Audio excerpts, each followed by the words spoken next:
ಆಗಿದೆ sir final decision ಏನು? ಇವತ್ತು ಸಾರಿಗೆ ಸಚಿವರ ಅಧ್ಯಕ್ಷತೆಯಲ್ಲಿ ಇವತ್ತು 4 ನಿಗಮಗಳ ಚೇರ್ಮನ್ಗಳು ಮತ್ತು ಎಂಡಿಗಳು ಮತ್ತು ಟ್ರಾನ್ಸ್ಪೋರ್ಟ್ ಸೆಕ್ರೆಟರಿ ಇವರು ಸಮ್ಮುಖದಲ್ಲಿ ಸುದೀರ್ಘವಾಗಿ ಮಾತನಾಡಿದ್ದು ನಮ್ಮ ಬೇಡಿಕೆ, ನಮ್ಮ ಗಂಡಿ ಕೆಲಸ ಸಮಿತಿ ಕಾರ್ಮಿಕರ ಬೇಡಿಕೆ ಏನಿತ್ತು ಅದು 4 ಬೇಡಿಕೆಗಳು ಮತ್ತೆ ನಾವು ಅವ್ರಿಗೆ ಬಂದಟ್ಟಾಗುವಂತೆ ನಾವು ಕೂಡ ನಮಗೆ ಮಾತಾಡಿದ್ದೀವಿ. ಪ್ರಮುಖವಾದ ಬೇಡಿಕೆಗಳಲ್ಲಿ ನಮ್ಮದು 38 ತಿಂಗಳ ಅರಿಯರ್ಸ್ ಏನಿದೆ ಅದನ್ನು ಕೊಡಲೇಬೇಕು ನಾವು ಒತ್ತಾಯ ಮಾಡಿದ್ದೀವಿ. 26 ತಿಂಗಳ ಸರ್ಕಾರ ಏನು ಘೋಷಣೆ ಮಾಡ್ಯಾರ ಕೂಡಲೇ ಬಿಡುಗಡೆ ಮಾಡಬೇಕು ಅಂತೇಳಿ, ಜೊತೆಗೆ 12 ತಿಂಗಳ ಅರಿಯರ್ಸ್ ಇದೆ ಅದನ್ನು ಮ್ಯಾನೇಜ್ಮೆಂಟ್ ಕೊಡಬೇಕು ಅನ್ನೋ ಒತ್ತಾಯವನ್ನು ಮತ್ತೆ ಅದನ್ನು ಪುನರಾವರ್ತನೆ ಮಾಡಿದ್ದೀವಿ.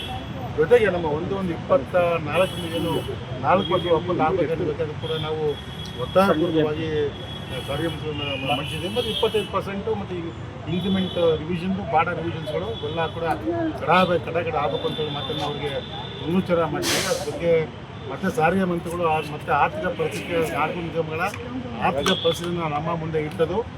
ಸದ್ಯಕ್ಕೆ ಇವತ್ತಿನ ಪರಿಸ್ಥಿತಿಯಲ್ಲಿ ಸಾರಿಗೆ ಸಮಿತಿಗಳು ಸರ್ಕಾರದ ಅನುದಾನವಿಲ್ಲದೇ, ಸರ್ಕಾರ ಸಹಾಯವಿಲ್ಲದೇ ಹೆಚ್ಚಿಗೆ ಕೊಡೋದಕ್ಕೆ ಸ್ವಲ್ಪ ಕಷ್ಟ ಆಗ್ತದೆ ಮಾತನ್ನು ಅವರು ಮುಂದಿಟ್ಟಿದ್ದಾರೆ. ನಾವು ಕೂಡ ಸ್ಪಷ್ಟವಾಗಿ ಹೇಳಿದ್ದೇವೆ, ನಮ್ಮ ಯಾವುದೇ ಸಾರಿಗೆ ಸಮಿತಿ ಯಾವುದೇ ಒಂದು ರೀತಿಯ ಆರ್ಥಿಕ ನಷ್ಟ ಇದೆ ಅದಕ್ಕೆ ಕಾರ್ಮಿಕರಿಗೆ ನೇರವಾದ ಕಾರಣಕರ್ತಲ್ಲ, ಅದು ನಮ್ಮ ಸರ್ಕಾರದ ರಾಜಕೀಯ ನೀತಿಗಳು ಮತ್ತು ಸರ್ಕಾರದ ರೀತಿ ಏನಿದೆ ಅದು ಕಾರಣ ಆಗ್ತದೆ ಅಂತ ಹೇಳಿದ್ದೀವಿ. ಅದು ಆ ಕಾರಣಕ್ಕೋಸ್ಕರ ನಾವು ಗೊತ್ತಿಲ್ಲ.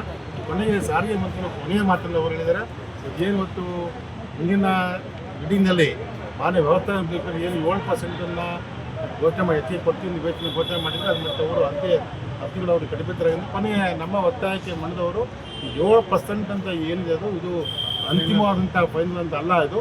ಮತ್ತು ಇದನ್ನು ಹೆಚ್ಚಿಗೆ ಮಾಡಬೇಕಾದ್ರೆ ಮತ್ತೆ ನಾನು ಮಾನ್ಯ ಮುಖ್ಯಮಂತ್ರಿ ಜೊತೆ ಮಾತನಾಡಿ ಮತ್ತು ಸರ್ಕಾರದ ಜೊತೆ ಮಾತನಾಡಿ ಮತ್ತೆ ಇನ್ನೊಂದು ಸಭೆಯನ್ನು ಕರಿತೀವಿ ಅನ್ನೋ ಮಾತನ್ನು ಅವ್ರು ಹೇಳಿದ್ದಾರೆ. ನಾವು ಅದಕ್ಕೆ ಸ್ಪಷ್ಟ ಹೇಳಿದೆ. ಮತ್ತು ಗಂಟೆ ಕೆಲಸ ನಿಮ್ಮ ಸರ್ಕಾರ ಏನು ನಮ್ಗೆ ಇವತ್ತು ಒಂದು ಆಫರ್ ಮಾಡಿ ಅವರ ಆಸ್ತಿ ಏನು ಕೊಟ್ಟಿದ್ದಾರೆ ಅದ್ರ ಬಗ್ಗೆ ಇವತ್ತು ಗಂಟೆ ಕೆಲಸ ಸಮಿತಿ ಸಂಜೆ ಒಂದು ಸಭೆಯನ್ನು ಸೇರ್ತಾ ಇದ್ದೀವಿ.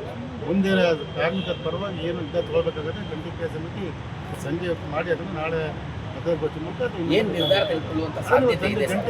ಗಂಟೆ ಕೆಲಸ ಸಮಿತಿ ತೆಗೆದುಕೊಂಡು ನಿರ್ಧಾರ ಮಾಡಿ ನಂತರ ಅದನ್ನು ಹೋರಾಟದ ಅಗತ್ಯ ಇದೆ, ಹೋರಾಟವನ್ನು ಕಂಟಿನ್ಯೂ ಮಾಡ್ತೀವಿ. ಅಂದ್ರೆ ಇವತ್ತಿನ ಸಭೆ ಅಂದ್ರೆ ಬಹುತೇಕ ವಿಫಲದ ರೀತಿಯಲ್ಲಿ ವಿಫಲ ಅಂತ ಹೇಳಕ್ಕಲ್ಲ. ಅವ್ರು ಮತ್ತೆ ಸಾರಿಗೆ ಮಂತ್ರಿಗಳು ಸ್ಪಷ್ಟವಾಗಿ ಹೇಳಿದ್ದಾರೆ. ಮತ್ತು 7% ಅಂತ ಏನು ಇವತ್ತು ಹಿಂದಿನ ಸಭೆಯಲ್ಲಿ ಮಾನ್ಯ ವ್ಯವಸ್ಥೆ ಘೋಷಣೆ ಮಾಡಿದ್ರು ಅದೇ ಅಂತಿಮ ಅಲ್ಲ ಅದು. ಮತ್ತು ಇದನ್ನು ಹೆಚ್ಚಿಗೆ ಮಾಡಬೇಕಾದ್ರೆ ನಾವು ಮಾತನ್ನು ಮಾನ್ಯ ಮುಖ್ಯಮಂತ್ರಿ ಜೊತೆ ಮಾತನಾಡಿ ಅದನ್ನು ಮತ್ತೆ ಇನ್ನೂ ಸಭೆಯಲ್ಲಿ ತಿಳಿಸಿ ಹೇಳಿದರೆ ನಮಗೆ ಸಾಕಷ್ಟು ಕಾಲಾವಕಾಶ ವಿಳಂಬ ಆಗಿರೋದ್ರಿಂದ ಮತ್ತು ನಾವು ವಿಳಂಬಕ್ಕೆ ನಾವು ಕೊಡೋದಕ್ಕೆ ಕಷ್ಟ ಆಗ್ತದೆ, ಕಾರ್ಮಿಕರು ಉದ್ಯೋಗ ಕೊಡೋದು ಕಷ್ಟ ಆಗ್ತದೆ.